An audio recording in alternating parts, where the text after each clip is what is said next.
Eu, Paulo, chamado para ser apóstolo, não por qualquer organização ou autoridade humana, mas por Jesus Cristo e por Deus o Pai, que ressuscitou Jesus da morte, dirijo esta carta às igrejas da Galácia, na companhia de todos os cristãos daqui, nossos irmãos na mesma fé. Desejo que recebam a graça e a paz de Deus, nosso Pai, e do Senhor Jesus Cristo, o qual esteu a si mesmo, sofrendo o castigo dos nossos pecados, de acordo com o plano de Deus, para nos livrar deste mundo mau. Assim, damos toda a glória a Deus para todo o sempre. Amém. Estou muito admirado da rapidez com que se desviaram de Deus, que na sua graça os chamou a participar da vida eterna através de Cristo. Afinal, estão a seguir outro evangelho. Aliás, nem sequer é evangelho algum. Há algumas pessoas que andam a perturbar-vos e a querer torcer o sentido do Evangelho de Cristo. Se alguém, ainda que seja eu próprio ou mesmo um anjo do céu, vier pregar-vos, sob o nome de Evangelho, outra mensagem além daquela que já vos temos anunciado, seja maldito. Disse e volto a repetir, se alguém vier pregar-vos outro Evangelho diferente daquele que já uma vez aceitaram, seja maldito. Se falo assim, lembrem-se que é porque procuro agradar não a pessoas, mas a Deus. Se procurasse conformar-me às opiniões de homens, não poderia ser servo de Cristo. Posso garantir-vos, irmãos, que o Evangelho, que vos tenho anunciado, não é de origem humana, não foi arquitetado pelo pensamento humano. Também nem sequer foi de homens que o recebi, foi Jesus Cristo mesmo quem me revelou. Sabem como eu era quando seguia a religião judaica e como perseguia, sem misericórdia, a Igreja de Deus, procurando destruí-la. Na prática da religião judaica ultrapassava muitos da minha idade, meus compatriotas, e era extremamente zeloso no respeito pelas tradições de meus pais. Mas a vontade de Deus era outra. Mesmo antes de nascer, Deus já me tinha escolhido e designado, com uma bondade que eu não merecia, para revelar o seu Filho a mim, a fim de que o pregasse entre os gentios. Quando chegou o momento de cumprir esse mandato, não fui imediatamente procurar a opinião de ninguém, nem sequer voltei a Jerusalém encontrar-me com os que já antes de mim eram apóstolos. Antes parti para a Arábia, regressando depois a Damasco. Foi só passados 3 anos que tornei a ir a Jerusalém para contactar pessoalmente com Pedro, tendo ficado com ele durante 15 dias. E não vi nenhum outro dos apóstolos, senão Tiago, irmão do Senhor. Acreditem que aquilo que vos escrevo é a verdade, Deus é testemunha disso. E depois dessa visita parti para a Síria e para a Cilícia. Entretanto, os crentes das igrejas da Judeia continuavam sem me conhecer pessoalmente, apenas tinham ouvido dizer que aquele que perseguia os cristãos anunciava agora a fé que antes procurava destruir. E davam glória a Deus por minha causa. Depois, passados 14 anos, voltei a Jerusalém na companhia de Barnabé, levando também Tito comigo. Fiz essa viagem por uma ordem expressa de Deus. E foi assim que expus àqueles irmãos a mensagem de salvação que estava a pregar aos gentios. Sobre isto lhes falei, em especial aos que no meio deles tinham mais responsabilidades. Esperava que compreendessem e aceitassem a minha posição, senão o meu ministério teria sido em vão. E eles concordaram comigo. De facto, nem sequer Tito, meu companheiro, foi obrigado a circuncidar-se, embora fosse grego. Aliás, essa questão não teria surgido se alguns falsos cristãos não tivessem ali aparecido para espiar a nossa conduta, procurando pôr em causa a liberdade do que gozamos em Jesus Cristo e fazer-nos prisioneiros de regras e mandamentos judaicos. Mas nem por um momento cedemos, nem nos sujeitamos às suas imposições, porque convinha que a mensagem do Evangelho, na sua verdade total, fosse bem compreendida por vocês. E quanto àqueles que gozavam de mais consideração entre eles, aliás, o que essas pessoas tenham sido não me interessa, visto que perante Deus somos todos iguais. O facto é que esses nada tiveram a dizer em relação à mensagem que eu estava a pregar.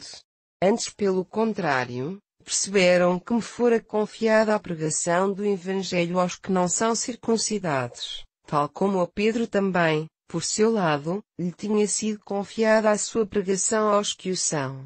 Porque o mesmo Deus que trabalhou para que Pedro estivesse ao serviço dos judeus trabalhou para que eu fosse posto ao serviço dos não-judeus. Então, Tiago, Pedro e João, considerados como as colunas da igreja, reconhecendo a atribuição que me fora confiada, deram-nos as mãos, a mim e a Barnabé, em demonstração de concordância. Ficou então assente que nós continuaríamos a nossa missão junto dos não-judeus e eles no meio dos judeus, recomendando-nos, em todo o caso, que nos lembrássemos dos mais desfavorecidos, o que sempre procurei fazer com toda a dedicação. Contudo, quando Pedro veio depois a Antioquia, tive de tomar posição contra ele, com firmeza, porque estava a agir de uma forma censurável. Pois ao chegar lá, a princípio comia com os cristãos não-judeus. Mas depois que chegaram também certas pessoas das relações de Tiago, começou a evitar esses contactos, afastando-se deles, com receio desses cristãos partidários da circuncisão. E foi de tal forma que até os outros judeus convertidos começaram também a andar com a hipocrisia, a ponto de mesmo Barnabé se deixar levar por eles. Quando vi que não era correta essa maneira de proceder, nem era uma forma honesta de se conformarem com a verdade do Evangelho, disse a Pedro, na presença de todos, que se ele, sendo judeu, tinha já posto de parte os costumes judaicos e vivia praticamente como um gentio, não era justo que obrigasse os não-judeus a viverem como judeus. É verdade que somos judeus do nascimento, e não fazemos parte daqueles a que chamam os pecadores gentios. No entanto, sabemos muito bem que uma pessoa não se torna justa diante de Deus pela obediência às obras da lei, mas pela fé em Jesus Cristo. Assim, confiando e entregando-nos a Cristo, somos perdoados e aceitos por Deus? Mas isso não é devido à obediência à lei, pois ninguém poderá ser justificado por observar a lei. Se viessem agora dizer-nos, a nós que confiamos em Cristo para nos perdoar e salvar, que erramos, e que não podemos tornar-nos justos diante de Deus se não for pela obediência à lei, teríamos de concluir que Cristo afinal é promotor do pecado. Seria uma conclusão completamente absurda. Evidentemente que se me ponho a construir de novo um sistema de justificação, o qual antes tinha sido destruído, torno-me transgressor. Foi através da lei que eu fui levado a reconhecer que estava morto perante ela, consequentemente fiquei livre para viver para Deus. Eu estou crucificado com Cristo, e apesar de continuar a viver, já não é o meu eu que domina, mas é Cristo que vive em mim. E o resto da minha existência nesta terra é o resultado da fé que eu tenho no Filho de Deus, o qual me amou e se entregou a si mesmo por mim. Se pudéssemos ser salvos da culpa do nosso pecado pela obediência à lei, é claro que a morte de Cristo teria sido inútil. Se eu seguisse este pensamento, estaria a desprezar a dádiva de Deus. Ó Gálatas insensatos!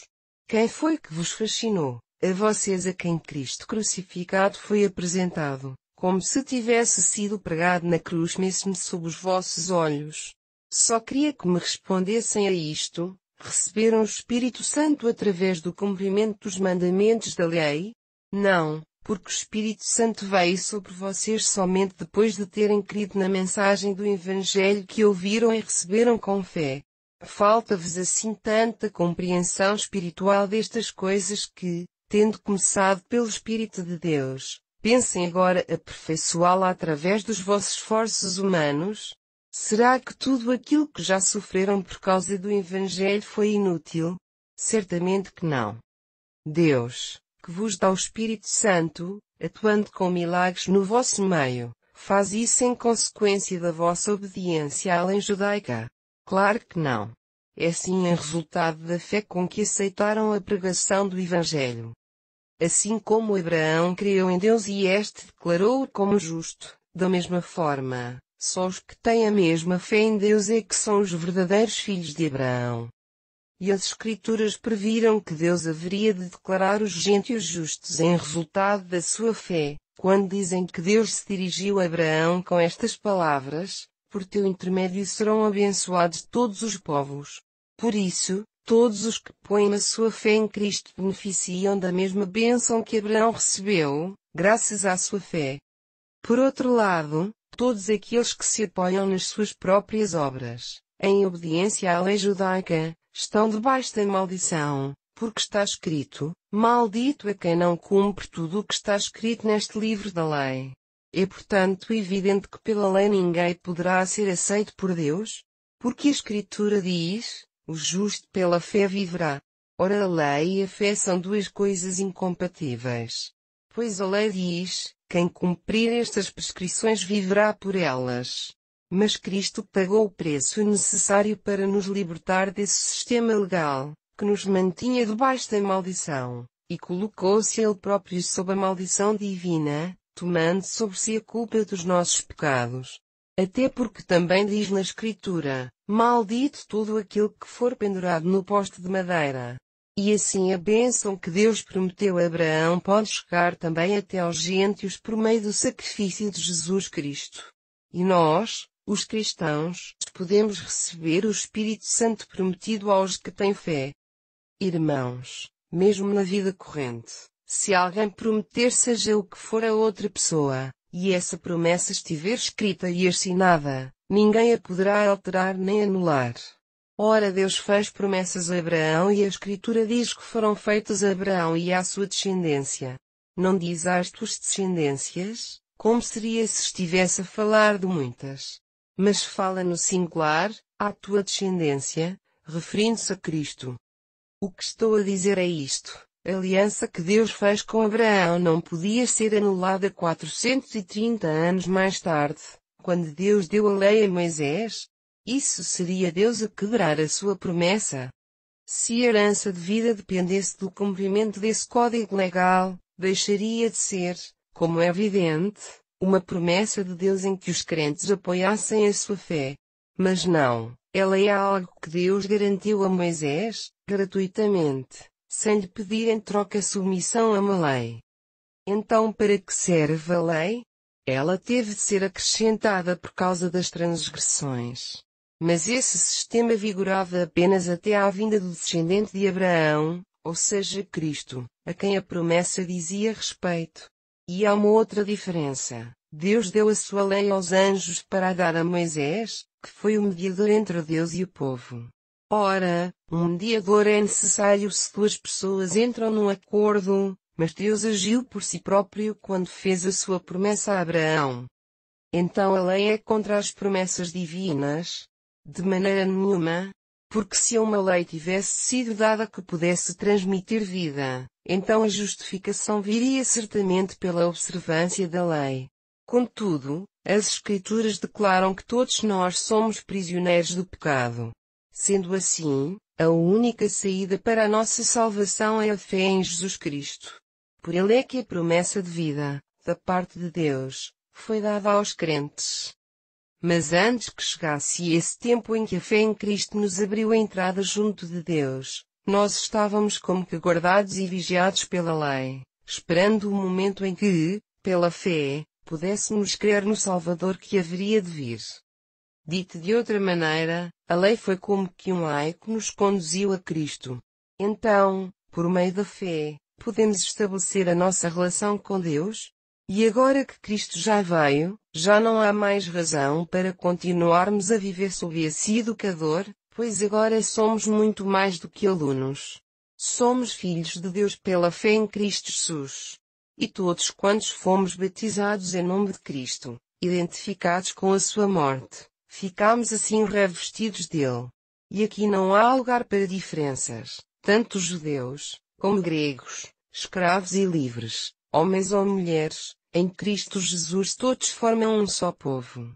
Se somos de Cristo, somos então descendência de Abraão e herdeiros da mesma promessa. Pensem assim, verdadeiro, enquanto for criança, não tem vantagens, em relação aos criados da casa, no que diz respeito às riquezas que virá a receber mais tarde. Na realidade ele continua dependente da autoridade dos administradores dos bens e dos seus educadores, até o tempo determinado pelo pai. Assim acontecia conosco quando éramos como essa criança, estávamos submetidos à força das leis e cerimônias judaicas e aqueles princípios rudimentares pelos quais se regem os que não são cristãos. Contudo, quando chegou o tempo determinado, Deus enviou o seu Filho, nascido de uma mulher, e sujeito à lei judaica, para comprar a liberdade para nós que estávamos sob as imposições dessa lei, a fim de poder adotar-nos como filhos. E visto que agora somos seus filhos, Deus enviou aos nossos corações o Espírito de seu Filho, pelo qual temos o direito de nos dirigirmos a Deus e de lhe falar como a um pai que amamos. Assim já não somos como meros servos, mas somos filhos. E toda a herança de Deus nos pertence. Antes de conhecerem a Deus, vocês, os gentios, serviam como escravos aqueles que por natureza não são deuses. Agora que conhecem o verdadeiro Deus, ou melhor, que Deus vos reconhece como seus filhos, como é possível que queiram voltar atrás e tornar-se novamente escravos desses princípios rudimentares, fracos e sem valor? Respeitam determinados dias e meses, períodos lunares e anos. Receio bem que todo o meu trabalho em vosso benefício tenha sido em vão. Irmãos, peço-vos que se libertem, como eu, que também fui como vocês. Sempre nos entendemos bem. Lembram-se que nessa altura me encontrava muito doente, quando vos anunciei o Evangelho pela primeira vez. E até podiam ter sido levados a não se interessarem e a afastarem-se de uma pessoa enfraquecida, como era o meu caso, mas não. Antes me receberam e cuidaram de mim como se eu fosse um anjo de Deus, como se fosse Jesus Cristo mesmo. E então, que é feito desses tempos felizes que vivemos juntos? Não estou a exagerar. Naquela altura senti que me teriam dado até os vossos próprios olhos, se isso fosse possível. Seria então agora que iriam considerar-me vosso inimigo pelo facto de vos dizer a verdade? Podem ter a certeza que essa gente que anda a fazer tudo para ganhar a vossa simpatia não está a agir para o vosso bem. No fundo, o que pretendem é fazer com que se afastem de mim e que o vosso zelo se concentre neles enquanto pessoas. Na verdade, é bom ser zelosos em fazer o bem, especialmente quando eu não estou presente. Eu estou a sofrer de novo por vossa causa, meus filhos, como uma mãe que espera o seu filho que vai nascer, pois desejo ardentemente que Cristo viva na vossa vida. Bem que gostaria de estar agora junto de vocês e aí saberia encontrar a melhor maneira de vos falar. Porque na verdade eu nem sei o que pensar a vosso respeito. Digam-me, os que insistem em submeter-se à obediência à lei judaica, não compreendem o seu verdadeiro significado. Diz lá que Abraão teve 2 filhos, um da escrava e outro de sua mulher que era livre. Mas houve uma diferença entre o nascimento do filho desta última e o da escrava. O filho da mulher escrava nasceu de uma tentativa humana de fazer cumprir a promessa de Deus. Mas o filho da mulher livre nasceu em cumprimento do propósito de Deus, da sua promessa. Ora, estas 2 mulheres representam 2 alianças. Uma é a do Monte Sinai, o tipo de aliança feita com Agar, que dá à luz filhos para a escravidão. Ora, Agar é o Monte Sinai na Arábia e representa a Jerusalém existente agora, pois tanto ela como os seus filhos vivem na escravidão. Mas Sara, a mulher livre, representa a Jerusalém celestial. Ela é a nossa mãe. Isto é o que Isaías escreveu. Alegra-te tu, mulher que não tiveste filhos. Expanda a tua alegria com cânticos. Tu que não estás de parto. Porque tu que foste abandonada. Terás mais filhos do que a que tem marido. Pois vocês, irmãos, são esses filhos prometidos por Deus, tal como Isaac. E tal como acontecia naquele tempo, em que o filho nascido segundo a ordem natural perseguia aquele que veio ao mundo segundo o Espírito de Deus, assim é também agora. Mas que diz a Escritura? manda embora essa escrava e o seu filho, pois este não será herdeiro juntamente com o filho da mulher livre. Portanto, meus irmãos, nós não somos filhos da escrava, mas da mulher livre. Procurem então, com firmeza, permanecer livres, beneficiando da liberdade com que Cristo nos libertou, e não se deixem prender de novo a cadeias de sujeição. Eu, Paulo, solenemente vos declaro que, se confiarem na circuncisão para serem aceitos por Deus, o que Cristo fez de nada vos pode valer. E insisto também no seguinte: quando alguém se sujeita a esse rito, fica automaticamente obrigado a obedecer a toda a lei. E se confiam no vosso cumprimento da lei para terem uma relação justa com Deus, então excluem-se a si mesmos de benefício da sua graça. Mas nós é por meio da fé, e através do poder do Espírito Santo, que contamos tornar-nos justos diante de Deus. Para nós, que recebemos Jesus Cristo, não faz diferença para Deus estar circuncidado ou não. O que importa é a fé que se traduz por atos realizados com o amor de Deus. Vocês estavam a correr bem. Quem é que vos tem impedido de obedecer à verdade? Essa influência não vem de Deus, que foi quem vos chamou à liberdade. E um pouco de fermento é o suficiente para levedar toda a massa. Mas estou convencido de que, com a ajuda do Senhor, vão compreender as coisas da forma correta. E seja quem for que vos está a perturbar, certamente que não há de escapar à condenação. Meus irmãos, se ainda estivesse a pregar que nos devíamos circuncidar, como alguns dizem que eu faço, por que é que os judeus me perseguem? O facto de continuar a ser perseguido prova que ainda estou a pregar a salvação somente através da cruz de Cristo. O que só lá aqueles que vos andam a incomodar fossem castrados. Sim, meus irmãos, vocês foram chamados por Deus para viverem na liberdade. Não deixem então que essa liberdade seja um pretexto para que a vossa natureza carnal vos leve à prática do mal, antes pelo contrário, que ela vos incite a trabalhar, por amor, em favor dos outros. Porque afinal toda a lei se resume num só mandamento: ama o teu próximo como a ti mesmo. Mas, se pelo contrário, se andam a criticar e a insultar, tenham cuidado, porque dessa maneira podem chegar a destruir totalmente a vida espiritual uns dos outros.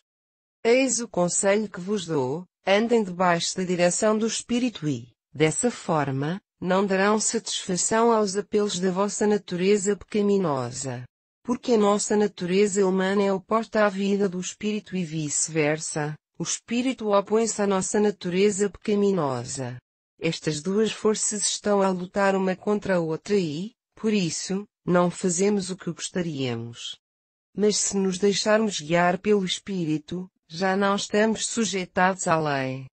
Porque os resultados de uma vida que se entrega à sua natureza pecaminosa são bem conhecidos: a imoralidade sexual e a sensualidade, a ânsia insaciável de prazeres carnais, também o culto a ídolos, a prática de bruxarias, inimizades, disputas, invejas, irritações, ambições egoístas, sectarismos, falsas doutrinas, críticas e ódios que trazem a morte e o assassínio, bebedeiras e glutonarias, e outras coisas semelhantes, sobre as quais já vos disse, e repito, que os que as praticam e se entregam a elas nunca poderão herdar o reino de Deus. Mas o fruto que o Espírito produz em nós é o amor, a alegria, a paz, a paciência, a bondade, a delicadeza no trato com os outros, a fidelidade, a brandura, o domínio de si próprio. Para aqueles que vivem desta maneira, a lei nem sequer tem necessidade de existir. A razão é que os que pertencem a Cristo crucificaram com ele a sua velha natureza pecaminosa com as suas paixões e maus instintos. Portanto, se realmente vivemos sob a ação do Espírito, sigamos fielmente as suas indicações, a sua inspiração. Não sejamos egoístas, nem nos irritemos uns aos outros, nem tenhamos inveja uns dos outros. Meus irmãos, se alguém vier a cometer pecado, aqueles dentre vocês que possuem uma mente espiritual procurem encaminhá-lo com bondade, e sem qualquer sentimento de superioridade, pois cada um de nós está sujeito a ser tentado. Partilhem uns com os outros o peso das vossas dificuldades e assim cumprirão o mandamento de Cristo. Se alguém se julga importante demais para ajudar a levar os fardos dos outros, está a iludir-se a si próprio. Que cada um verifique a sua própria conduta, e se houver razão para estar satisfeito, guarde esse sentimento para si, sem se comparar com os outros. Cada um terá de suportar as suas próprias responsabilidades. Aqueles que recebem instrução sobre a palavra de Deus devem repartir os seus recursos com aqueles que os instruem. Não se iludam, Deus não se deixa enganar. Toda a gente virá a ceifar aquilo que tiver semeado. Os que semeiam atos que resultam apenas de desejos e ambições humanas, virão a ceifar a corrupção. Mas os que semeiam coisas do domínio do Espírito, receberão de Espírito a vida eterna. Não nos cansemos então de fazer o bem, porque a seu tempo viremos a recolher muitas bênçãos, se formos perseverantes. E assim, sempre que tenhamos oportunidade, pratiquemos o bem para com todos, mas primeiramente para com os que têm a mesma fé que a nós. Estas palavras sou eu próprio agora que as escrevo com estas grandes letras. Repito, esses que querem obrigar-vos a cumprir a circuncisão, fazem-no só por uma razão. Eles não querem ser perseguidos por ensinarem que só a cruz de Cristo pode salvar. Pois a verdade é que nem esses que se circuncidam conseguem guardar a lei. Pretendem marcar-vos, no vosso corpo, com um sinal de que são seus discípulos. Quanto a mim, bem longe esteja a ideia de ter satisfação noutra coisa que não seja a cruz do nosso Senhor Jesus Cristo, pela qual eu morri para o mundo e o mundo deixou de ter qualquer valor para mim. Em Cristo, mais uma vez digo, não interessa estar ou não circuncidado, o que conta é ser uma nova criatura. A todos os que andarem segundo esta regra de vida, que Deus lhes conceda a sua paz e misericórdia, bem como ao Israel de Deus. Peço-vos então que, daqui para o futuro, não tenha mais que me incomodar com dificuldades semelhantes a estas. Lembrem-se que trago no meu corpo as marcas daquilo que tenho sofrido pela causa de Jesus. Que a graça do nosso Senhor Jesus Cristo esteja sempre com o vosso espírito, meus irmãos. Amém.